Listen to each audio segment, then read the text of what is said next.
կարգալույցը չի կարող ինչ-որ մեկին կարգալույց անել, եւ էլ չեմ ասում, հարգելիներս, ով որտեղ իր հավատքը ոնց է արտահայտվում, դա ոչ մեկին չի վերաբերվում, դա ոչ մեկին չի վերաբերվում, հավատքը, քրիստոնեությունը որևիցե մեկի մենաշնորհը չէ, ինչպես եկեղեցին որևիցե մի քաղաքացու եւ իր եղբոր եւ իր շրջապատող մարդկանց մենաշնորհը չի, ժողովուրդ, եկեք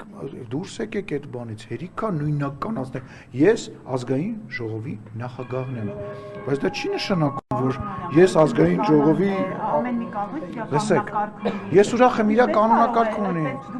Ռուզան ջան, եթե մենք իրար հետ հավաքվենք իմ սենյակում, եթե մենք հավաքվենք իմ սենյակում եւ աղոթենք իրար հետ, ինչ խնդիր կա։ Բա ինչի մասին է խոսքը։ Եկեղեցու կանոնակարգ գոյություններ,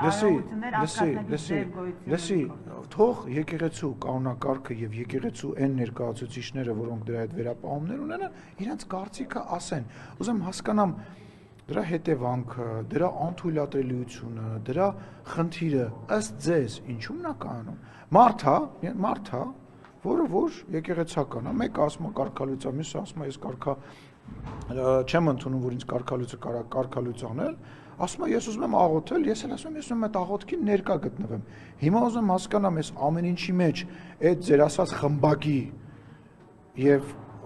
ինչ որ կանոնների պայքարը որ է, ես որտեղ կուզեմ, ում հետ կուզեմ կաղոթեմ։ Իմ եւ Աստծու միջև խոսակցության մեջ պարտադիր չի ինչ որ մեկը լինի, վեղար հագնի, բիզնեսներ ունենա,